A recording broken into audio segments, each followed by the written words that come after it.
Aleluya, aleluya, aleluya, aleluya,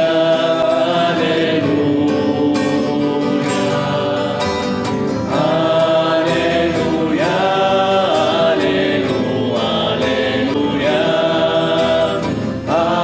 aleluya, aleluya. Que el Señor esté con ustedes. Evangelio de nuestro Señor Jesucristo según San Juan. Jesús dijo a los fariseos: les aseguro que el que no entra por la puerta en el corral de las ovejas, sino trepando por otro lado, es un ladrón y un asaltante. El que entra por la puerta es el pastor de las ovejas. El guardián le abre y las ovejas escuchan su voz. Él llama a las suyas por su nombre y las hace salir. Cuando ha sacado todas las suyas, va delante de ellas y las ovejas lo siguen, porque conocen su voz. Nunca seguirán a un extraño, sino que huirán de él, porque no conocen su voz. Jesús les hizo esta comparación, pero ellos no comprendieron lo que quería decir. Entonces Jesús prosiguió: les aseguro que yo soy la puerta de las ovejas. Todos aquellos que han venido antes de mí son ladrones y asaltantes, pero las ovejas no los han escuchado. Yo soy la puerta. El que entra por mí se salvará, podrá entrar y salir y encontrará su alimento. El ladrón no viene sino para robar, matar y destruir. Pero yo he venido para que las ovejas tengan vida y la tengan en abundancia. Palabra del Señor.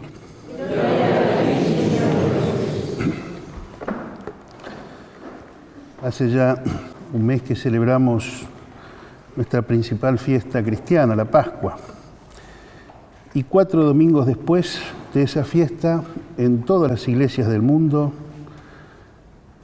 nos reunimos para reflexionar y para orar sobre las vocaciones sacerdotales y religiosas. Por eso se llama el Domingo del Buen Pastor, y vienen a cuento estas lecturas que hemos escuchado.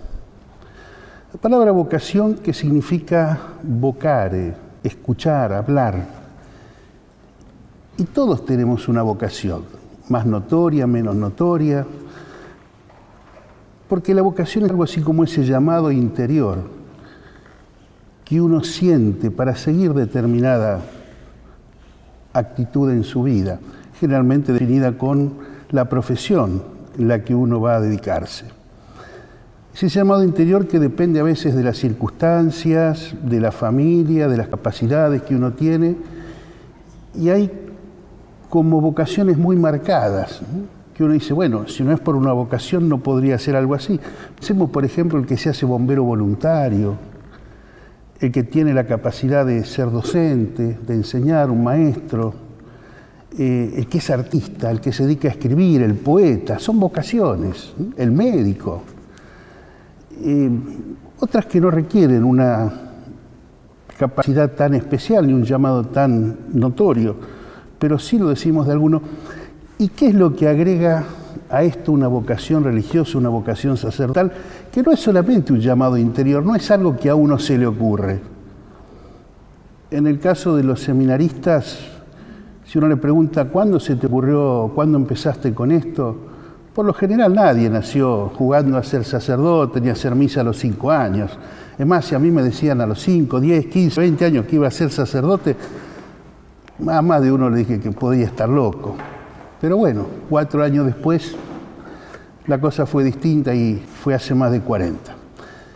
Digo que lo que introduce una vocación religiosa entonces no es la ocurrencia que a uno le viene en mente, sino que es un llamado de Dios.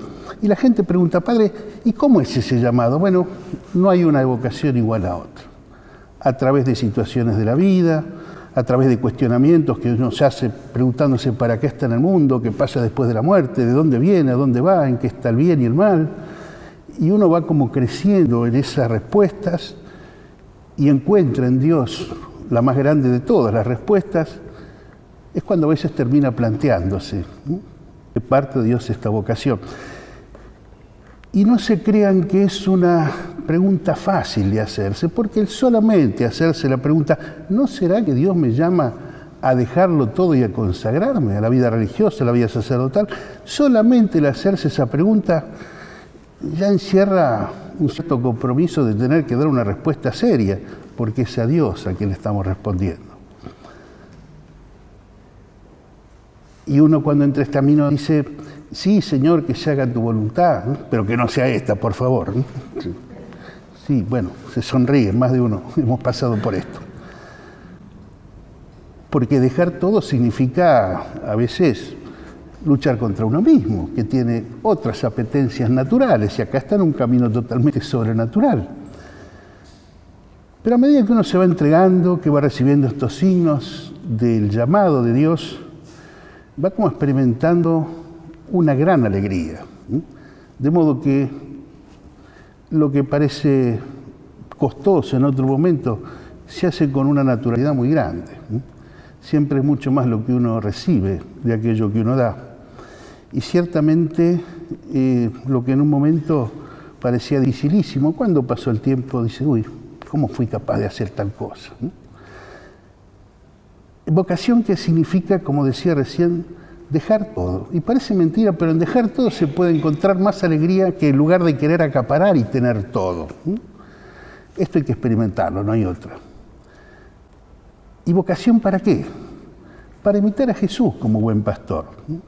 Jesús en un momento antes de ser crucificado, cuando decía esto, él mismo decía, nadie me quita la vida, la entrego voluntariamente.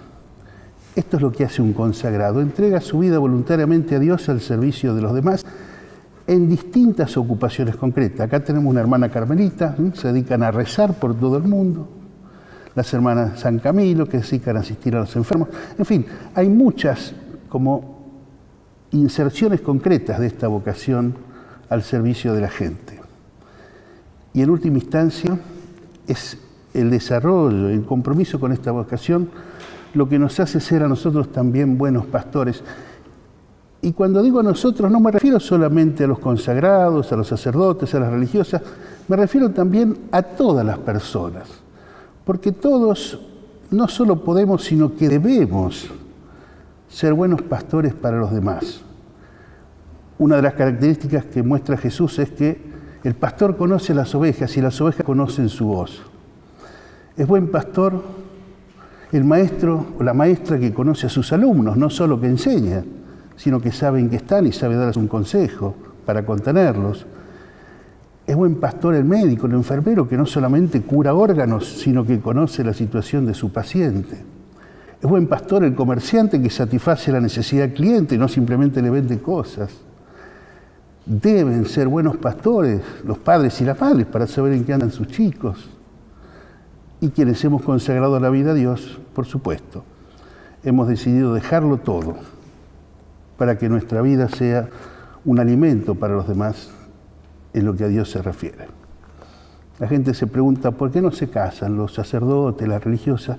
Y no nos casamos por esto, porque hemos dejado todo, porque Jesús no se casó, porque Jesús entregó su vida libremente y porque esto es una ofrenda a Dios que además da más libertad para servirlo a través de las necesidades de la gente.